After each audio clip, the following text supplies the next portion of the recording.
এই যে আমরা পিরামিডগুলো দেখে এলাম, এই পিরামিডগুলোর আমাদের গাইডের কথা অনুযায়ী এইগুলোর সাথে স্টার অ্যালাইনমেন্টের একটা বড় গল্প আছে বা একটা সূত্র আছে।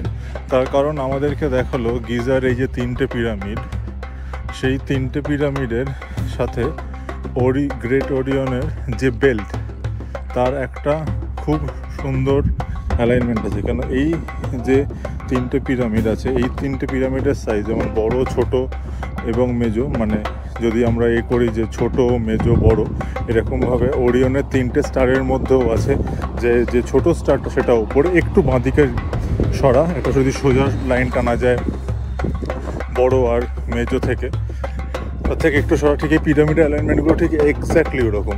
তো এটাকে একটা কীভাবে এটা তৈরি হয়েছে, কেন তৈরি, তার হয়তো কোনো একটা স্টোরি এর পিছনে আছে, যে কীভাবে যে এটা আদৌ এই যেই সময় তৈরি হয়েছে প্রায় 5000 বছর আগে, যে তার মধ্যে কোনো একটা অলৌকিক কিছু জিনিসপত্র আছে কিনা।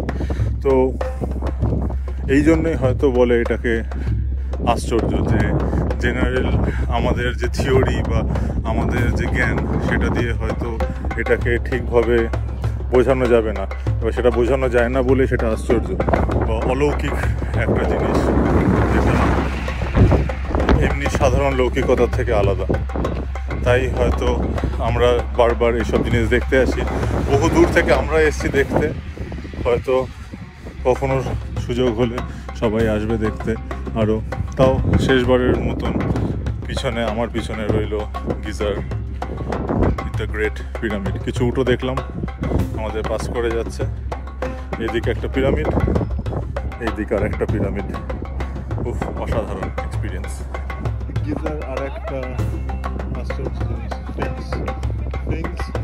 আমরা একটু আগে কিছুক্ষণ আগে মিউজিয়ামে দেখেছি, আধা মানব আধা সিংহ। এটা বহু পুরনো। এটাকে কেউ কেউ বলে এই স্ফিংক্সের মুখটা নাকি নেপোলিয়ন যখন আসে তার ফ্রেঞ্চ আর্মি সেটা ভেঙে দেয়, কিন্তু তারও কোনো প্রুফ নেই, এটাও কথা, বাট খুবই অসাধারণ। আবার পিরামিড, এতগুলো পিরামিড দেখলাম, এই আমাদের শেষ যাত্রাপথ। এবার আমরা আজকের দিনটা শেষ করছি স্ফিংক্স পিরামিড দিয়ে, দ্য গ্রেট পিরামিড।